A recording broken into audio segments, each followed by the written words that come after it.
Nesta noite, nós vamos estudar a palavra de Deus e nós estamos vivendo num momento muito complicado em relação à pandemia, que estão dizendo que é a segunda onda.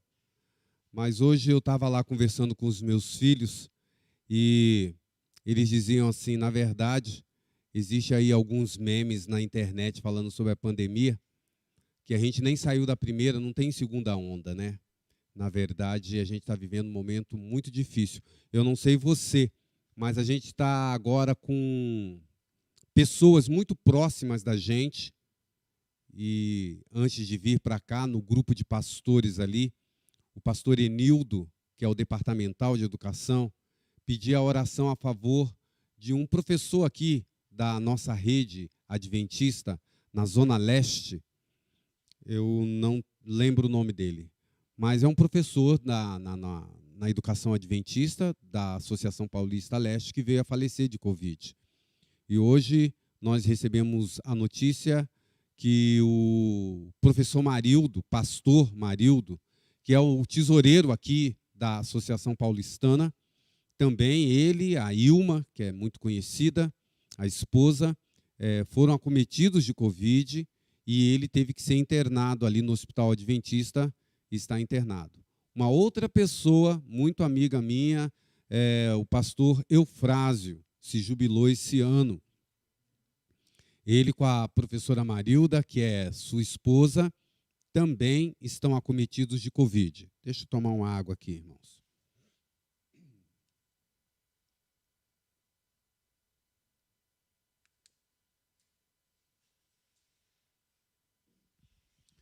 São pessoas bem próximo da gente e a gente está vendo que muitas pessoas estão sendo, infelizmente, acometidas desta doença. Nesta noite eu quero falar um pouquinho sobre essa questão da saúde dentro do aspecto bíblico de uma história que é muito conhecida. Na verdade, esse sermão, eu já preguei ele aqui no ano passado, numa quarta-feira. Mas, se vocês me permitem, eu quero repeti-lo. E agora vai ficar até gravado, você pode encaminhar para alguma pessoa que você conhece. Essa história que nos traz algumas lições e nos relembra da nossa fidelidade para com Deus. Eu lembro que o pastor Sidionil Biasi, que foi pastor aqui nesse distrito, ele foi meu professor lá em 1990, quando eu estava fazendo curso de teologia, e ele deu aula para mim naquela ocasião, e quando eu fiz o mestrado em teologia em 2007, ele também deu uma matéria sobre saúde para os pastores ali.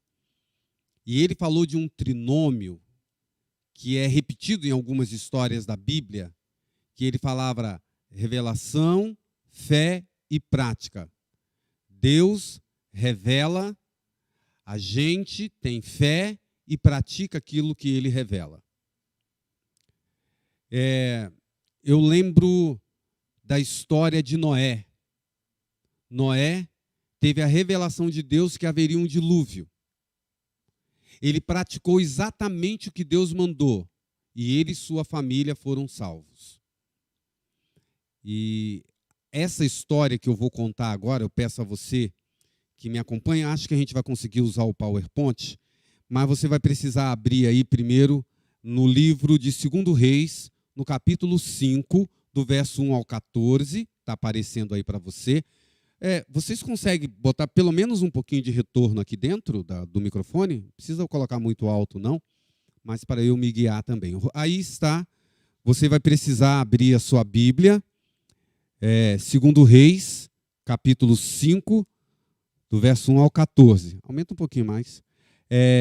Volta aqui, André, que esse texto não vai ter, eu vou ler aqui com os irmãos.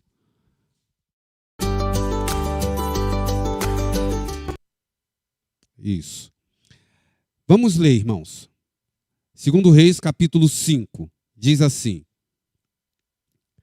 Naamã, comandante do exército do rei da Síria, era grande homem diante do seu senhor e de muito conceito, porque por ele o Senhor dera vitória à Síria.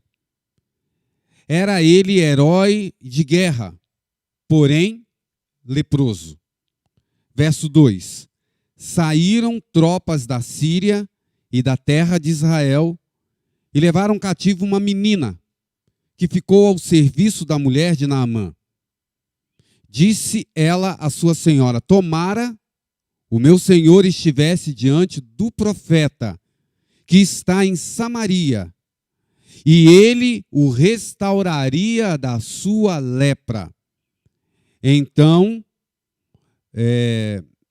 foi Naamã e disse ao seu senhor, verso 4, assim e assim falou a jovem que é da terra de Israel. Respondeu o rei da Síria: vai e anda, e enviarei uma carta ao rei de Israel. Ele partiu e levou consigo 10 talentos de prata. Eu estava olhando hoje na Bíblia de Andrews, de estudo de Andrews, e curiosamente eu estava vendo os comentários desse trecho que nós estamos lendo. E para os irmãos terem uma ideia, quanto que é esse presente que Naamã levou para entregar ao profeta, esses 10 talentos de prata equivale a 460 quilos de prata. Olha o valor que isso tinha. 6.000 ciclos de ouro equivalia a 58 quilos de ouro. 58 quilos de ouro. E essas vestes que 10 vestes festivais que ele estava levando na sua carga, como presente para o profeta que iria curá-lo, que iria ajudá-lo na sua doença. Levou também ao rei de Israel a carta, verso 6, e dizia: logo em chegando a ti esta carta, saberás que eu te enviei Naamã, meu servo, para que o cures de sua lepra.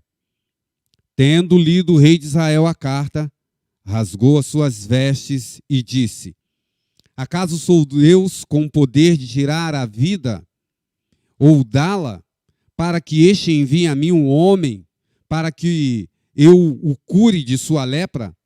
Notai, pois, e vede que procura um pretexto para romper comigo. Verso 8. Ouvindo, porém, Eliseu, o homem de Deus, que o rei de Israel rasgara as suas vestes, mandou dizer ao rei: por que rasgaste as tuas vestes? Deixai-o vir a mim, e saberá que há profeta em Israel. Verso 9. Veio, pois, Naamã com seus cavalos e os seus carros, e parou à porta de Eliseu. Então Eliseu lhe mandou um mensageiro. E esse mensageiro disse: vai, lava-te 7 vezes no rio Jordão, e a sua carne será restaurada, e ficarás limpo.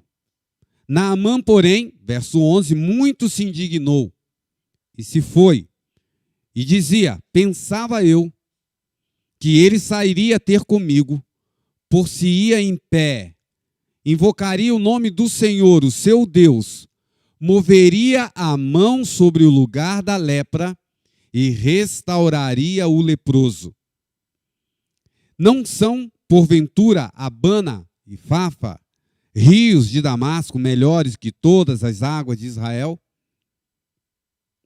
Não poderia eu lavar-me neles e ficar limpo? E voltou-se e se foi com indignação. Então se chegaram a ele os seus oficiais e lhe disseram: meu pai, se te houvesse dito o profeta alguma coisa difícil, acaso não farias? Quanto mais, já que apenas te disse: lava-te e ficarás limpo. Então desceu, mergulhou no rio Jordão 7 vezes, consoante a palavra do homem de Deus, e a sua carne se tornou como a carne de uma criança e ficou limpo. Que grande milagre, que história fantástica nós temos aqui no Velho Testamento. Também acontece milagres, e este é um dos mais conhecidos que está aí na palavra de Deus. Que lições nós podemos tirar dessa história? Eu quero que você me acompanhe. Eu não vou usar o PowerPoint não, pode deixar aqui mesmo.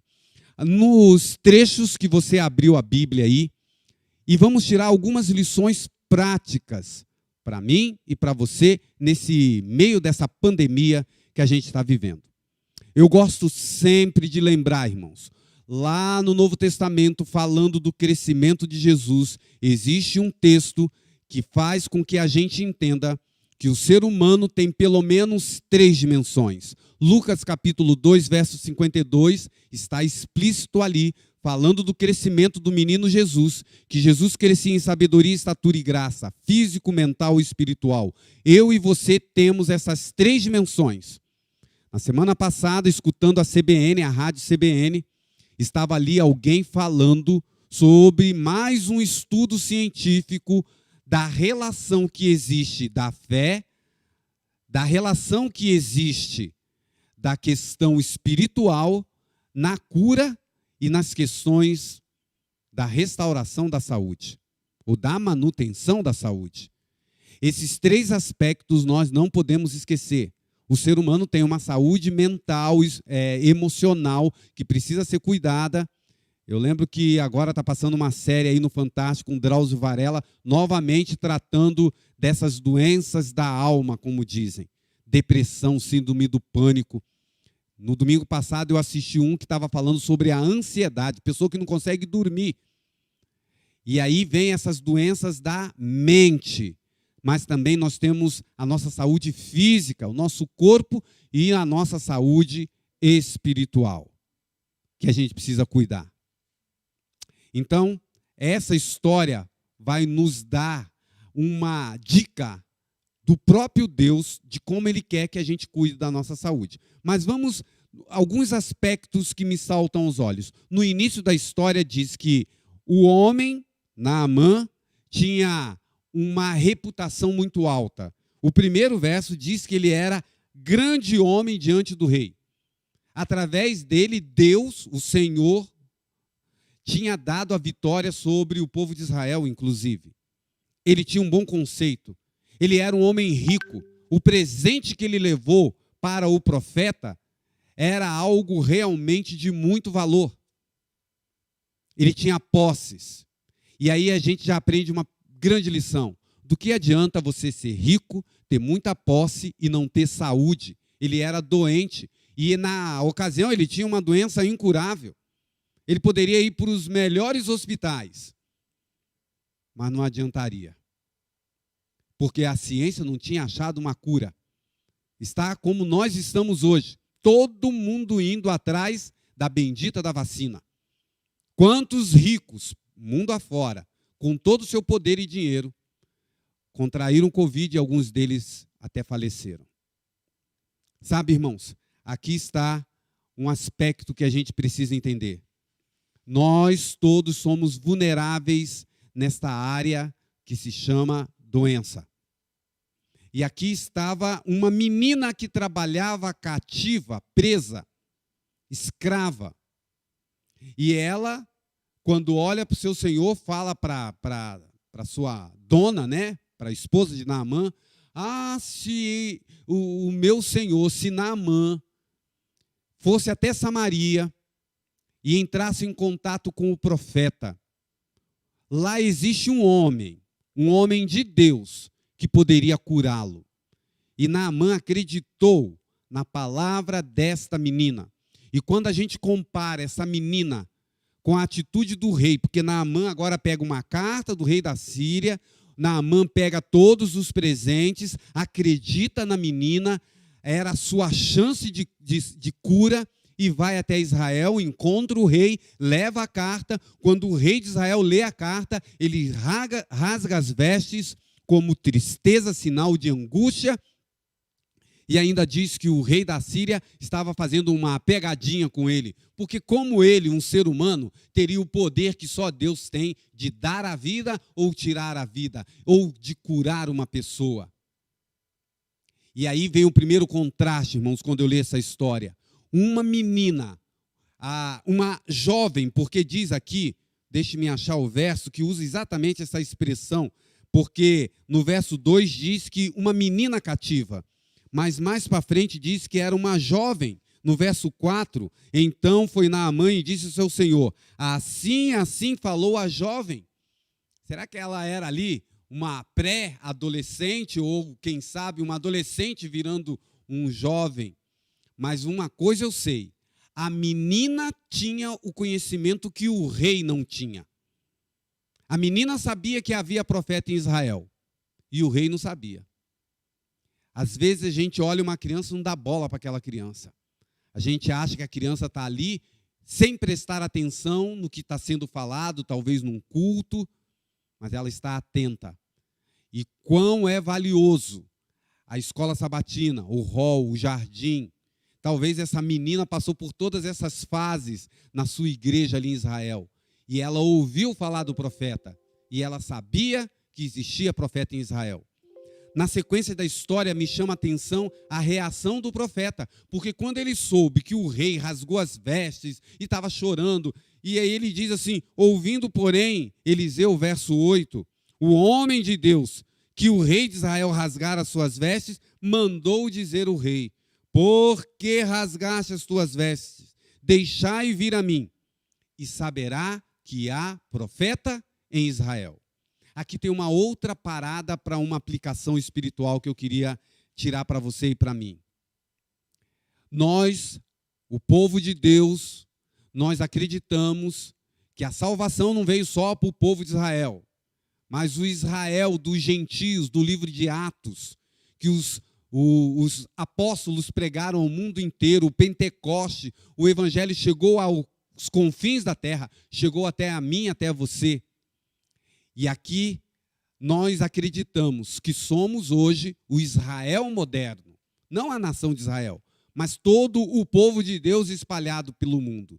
E a pergunta que não quer calar, você que está me ouvindo aí, que faz parte desse povo, você é como o rei que não sabe que há profeta em Israel, ou você é como a menina que sabe que há profeta em Israel? O Israel moderno, do século 21, do 2020, eu faço uma pergunta para você. Há profeta neste Israel? No Israel do tempo moderno? Você acredita no dom profético? Deus enviou uma mulher chamada Ellen White com o dom do espírito de profecia, que escreveu mais de 100 mil páginas. Teve mais de 2.000 visões.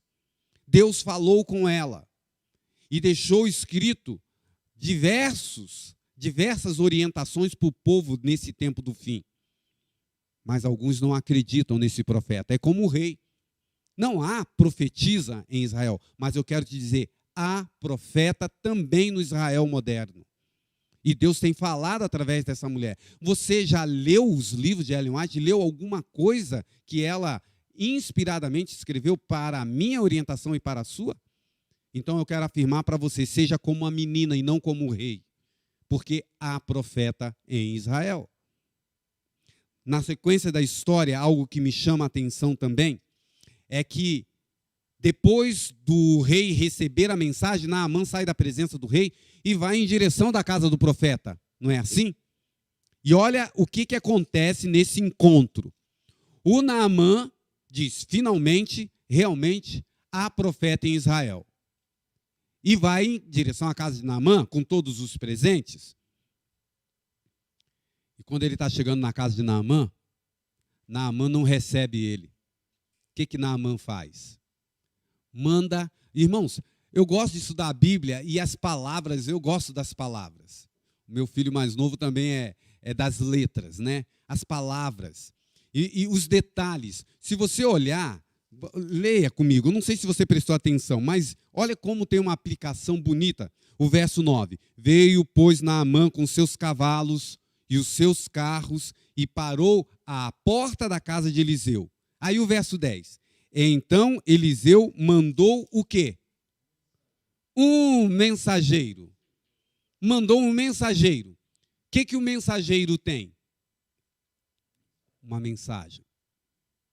E no caso, a mensagem que foi enviada através do mensageiro era uma mensagem de cura, de salvação, de libertação da doença. fazendo uma aplicação para nós hoje, nós somos Israel moderno, ok? Nós temos uma profetisa para nós hoje, para o tempo do fim, não temos? Só que ela já faleceu. Ela já não está entre nós. Morreu em 1915, Ellen White. Só ficou a mensagem dela. E hoje, eu e você somos o mensageiro, que devemos levar essa mensagem de cura, de salvação, de saúde, àqueles que não podem chegar até a profetisa, porque ela faleceu. Você é o mensageiro, eu sou o mensageiro. A mensagem está em nossas mãos. E aqui Naamã, então, no verso 11, tem uma reação. E este é um dos versos, assim, singulares da Bíblia. Anota aí na tua Bíblia, quando você for dar um estudo bíblico, explicar para alguém os métodos de Deus para curar uma pessoa. Eu acho fantástico isso daqui. Capítulo 5, verso 11, reação de Naamã. Naamã chega na frente da casa do profeta Eliseu. Eliseu não o recebe, manda um empregado, um mensageiro. Aí quando chega o mensageiro, Naamã, que era um homem de status, lembra do verso 1? Um homem importante, que esteve na presença do rei de Israel, o rei de Israel o recebeu, e o profeta não recebe ele, manda um empregado. Qual foi a reação dele? Ele ficou indignado. Você já ficou indignado na sua vida? Qual é o sentimento de indignação? Eu fico indignado com algumas coisas, irmão. Fico indignado com a pobreza, fico indignado com a falcatrua, eu fico indignado com a corrupção. Você fica indignado com essas coisas também? É uma santa indignação. Jesus um dia ficou indignado, ele virou a mesa lá no templo, você lembra disso? Expulsou os vendedores. A indignação, ela é boa, irmãos, quando ela tem um propósito adequado. Nós devemos nos indignar com a injustiça. Agora, Naamã não, ele ficou indignado porque ele era um homem importante e o profeta não recebeu. E aí, ele também fica indignado com a mensagem, porque a mensagem que o profeta mandou era uma coisa meio louca, doida. Ele falou assim, ó, o meu Senhor não vai te receber não, tá? E ele falou para você ir lá no Rio Jordão, um rio barrento, sujo, lamacento, e você deve mergulhar 7 vezes lá e vai ficar tudo bem. Se fosse hoje, seria mais ou menos assim, vai no Rio Tietê, vai ali no Rio Pinheiros, mergulha 7 vezes, com essa doença de pele que você tem. Olha que coisa insana. Uma pessoa que tem uma doença na pele, a última coisa que ela faria era mergulhar num rio sujo. Mas Deus usa as coisas loucas do mundo para mostrar a sabedoria dele. E aí Naamã fala assim, não vou não. Eu vou embora, que o homem nem me recebe. E ainda agora, no verso 11, ele diz uma coisa. Olha, quem está dizendo é Naamã. E o que ele diz? Porém, muito se indignou e se foi dizendo, pensava eu que ele, o profeta, sairia a ter comigo, por-se-ia de pé, moveria a mão, por-se-ia de pé, invocaria o nome do Senhor, o seu Deus, moveria a mão sobre o lugar da lepra e restauraria o leproso. Irmãos, essa cena aqui é fantástica. Por quê? Pensava eu. Quem disse isso? Naamã. Naamã, eu não sei aonde ele aprendeu, mas na mente dele, o profeta iria curá-lo da seguinte forma. Eu ia ficar na frente do profeta. Imagina a cena, irmão. Eu ia ficar na frente do profeta, ele ia erguer a mão. Senhor, Deus de Israel, ia orar ao Deus dele, não é isso? Depois ele ia fazer o quê? Colocar, vem cá, filho, aonde está o câncer? Ah, você está com dor de cabeça? Qual o problema? É na perna? Então vamos botar a mão aí. Aí põe, em nome de Jesus, botou a mão ali na parte que estava doente. Não é assim? Orou ao Deus de Israel lá, ao Deus dele. E aí a lepra ia o quê? Desaparecer. Irmãos, parece muito com alguma coisa que a gente vê na televisão hoje em dia, não parece? Por incrível, mas dá uma passadinha ali pelas 7h30, 8 horas, vai zapeando ali que você vai encontrar um monte de gente que está hoje usando o método de Naamã. Eu achava que Deus curava desse jeito. Não é ir lá no rio barrento. Lembra que aqui ele está indignado. Ele acabou de ouvir a notícia que a cura dele seria mergulhar no rio sujo. E agora ele fala assim, não, eu pensava que o método era de outro jeito. Eu pensava que era igual lá naquela televisão, lá, aquele canal que aparece todo o dia ali pelas 7, 7h30, que o pastor chega, meu filho, aonde que você está sentindo dor? Então, em nome de Jesus, você vai para casa agora curado e põe a mão e tal, e arranca. Cuidado, irmãos. Os métodos de Deus não são os métodos de Satanás. E aqui, Naamã estava equivocado. Não era assim que Deus iria curá-lo. Sabe como é que Deus iria curá-lo? Mergulha na água, mergulha no rio barrento, faz aquilo que parece totalmente louco para a ciência, para os homens, ilógico. Mas veja, o Naamã, eu vejo que ele, no final das contas, no verso 12, a reação que eu vejo dele é mais ou menos assim, eu estou indignado, vou embora para casa, eu pensei que o homem ia vir aqui, botar a mão na minha doença, na minha lepra, ia orar e eu ia ficar bom, mas ele não veio. Aí ele mais ou menos cai em si e fala assim, não, vem cá, tá bom, eu aceito que não é do meu jeito, que não é levantando a mão, botando a mão na doença e gritando o nome do Senhor, não é desse jeito. O jeito do Deus de Israel é mergulhar numa água, né? Mas pode ser na minha água. Tem que ser nesse rio sujo aqui? Lá na minha terra tem 2 rios, olha, o rio é limpo, lindo, largo, maravilhoso. E tem uma expressão aqui que tem uma aplicação muito interessante, que ele fala assim, não são os rios Abana e Fafá melhor do que todas as águas de Israel. Olha que coisa. O que ele estava querendo dizer? Eu aceito o método, mas não aceito o rio. Tem que ser o meu rio. Quantas vezes, irmãos, a gente ora, pede que Deus cure a gente, mas a gente não quer usar o método de Deus. Quantas pessoas, irmãos, acreditam numa simpatia? Põe a lãzinha na testa da criança que ela para de soluçar, e para mesmo. Põe uma moeda, e para mesmo. Mas, irmão, nós somos cristãos adventistas, 7º dia, a gente não acredita nesse negócio de simpatia. Quantas pessoas, irmãos, vêm me perguntar, mas pastor, eu estou indo lá no médico e agora existe um ramo da ciência, da medicina, que os médicos fazem acupuntura. E sabe qual é o argumento que muitas pessoas usam para mim? Fala assim, pastor, funciona. Eu falei, tá, se funcionar quer dizer que é bom. Quantas coisas o diabo faz e funciona?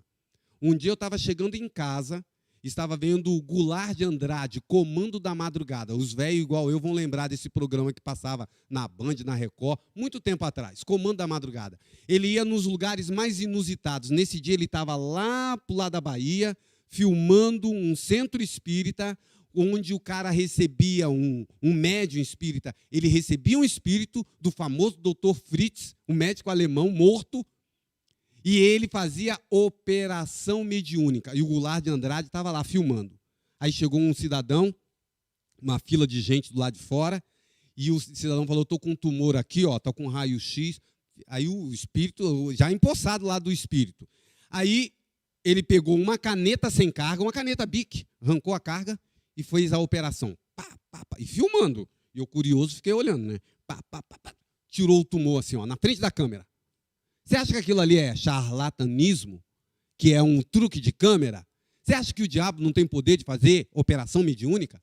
Você acha que o diabo não tem poder de fazer coisas sobrenaturais? Se você duvida, depois chega e leia Jó capítulo 1 e veja quem fez descer fogo do céu, quem foi que destruiu a casa dos filhos de Jó, quem é que colocou a doença em Jó de uma hora para outra. Deus sempre falando para o diabo, vai lá e usa o teu poder, só não tira a vida dele. O diabo tem poder, irmãos. E aí, alguns argumentam que as águas de Damasco, a acupuntura, aquelas coisas de cromoterapia, tanta coisa que estão inventando por aí, irmãos. Mas funciona, pastor. Eu fico bom, fico sem dor. O diabo pode tirar a dor também, irmãos. as águas de Damasco não são melhores do que todas as águas de Israel. Mas o argumento de Naamã era esse: não são as águas de Damasco melhor do que todas as águas de Israel. Aí ele não colocou só o Rio Jordão, não. Ele colocou todas as águas de Israel. De Israel nada presta, mas da minha terra sim. Você lembra que um dia Satanás imitou o milagre que Moisés estava fazendo? Mas a serpente de Deus engolia a serpente dos magos de Faraó. Mas o milagre era parecido. Preciso terminar, que ali o meu tempo estourou. Mas eu quero que você pense um pouquinho mais nessa história fantástica. Irmãos, qual seria as águas de Israel do profeta de Deus do tempo de hoje? Eu estava fazendo uma analogia, irmãos, pensando quantas vezes Naamã, foi pedido a Naamã que ele mergulhasse no rio? 7 vezes. E se ele mergulhasse 3 vezes? Ele seria curado? 4, 5? Só seria curado se ele fizesse o quê? 7 vezes. Na última vez, aí ele ficou curado. Irmãos, a profetisa do Senhor, ela nos mostra hoje quais são as águas de Israel. Qual é o Rio Jordão de hoje? Sabe qual é o Rio Jordão de hoje? Se chama os 8 remédios da natureza. Deus quer fazer um milagre de restauração. Ellen White diz exatamente essa palavra, que Deus quer atuar através dos elementos naturais, a restauração, como também a proteção contra as doenças. O problema é que a gente não acredita, irmãos. A gente tem uma fé, menor do que o do grão de mostarda. E outra coisa, irmãos, muitas vezes, nós como adventistas, damos muita ênfase a um dos remédios da natureza. E eu fico pensando, se Naamã tivesse mergulhado uma única vez, ele não seria curado. E são 8 remédios da natureza. São 8. E sabe, irmãos, nós adventistas somos muito bons com um remédio chamado alimentação adequada, alimentação saudável. A gente fala muito sobre isso. É um remédio que deve ser seguido, que a gente deve ter cuidado com ele, lógico, porque a gente come todo dia, a nossa vida inteira, café, almoço e janta. A alimentação, tinha um filósofo, acho que era Sócrates, que falava, você é aquilo que você come.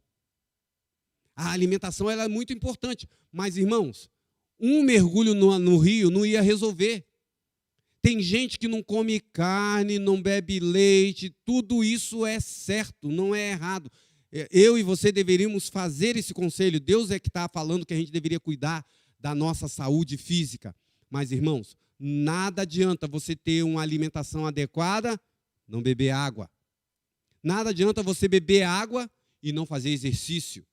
Nada adianta você fazer exercício e não ter comunhão com Deus, confiança no poder de Deus. Nada adianta você ter ter confiança no poder de Deus, mas não tomar luz solar. São os 8 remédios, irmãos. É o conjunto. Deus pediu para Naamã mergulhar 7 vezes, não foi uma vez só. Deus pediu que a gente atentasse para esses 8 remédios. Quantos de nós, irmãos, nessa noite talvez eu esteja falando para alguém que tem uma grande dificuldade com a alimentação, mas dorme na hora certa, pratica esporte, faz exercício físico, faz a sua caminhada, bebe água, procura respirar profundamente. São todos remédios. Mas a gente tem que ver qual é a área desses 8 remédios que a gente está com dificuldade. Deus quer fazer um milagre. Irmãos, eu acredito, agora digo eu, não o Senhor, como o apóstolo Paulo diz lá em Coríntios. Mas eu queria que vocês pensassem, irmãos, talvez, adiante dessas orientações e muitas outras que Deus nos deu, nós poderíamos hoje, através desses remédios que a gente não tem tomado, estarmos protegidos, inclusive, da Covid. Por quê? Talvez você ache que eu esteja falando uma grande loucura, mas a grande questão da Covid se chama imunidade.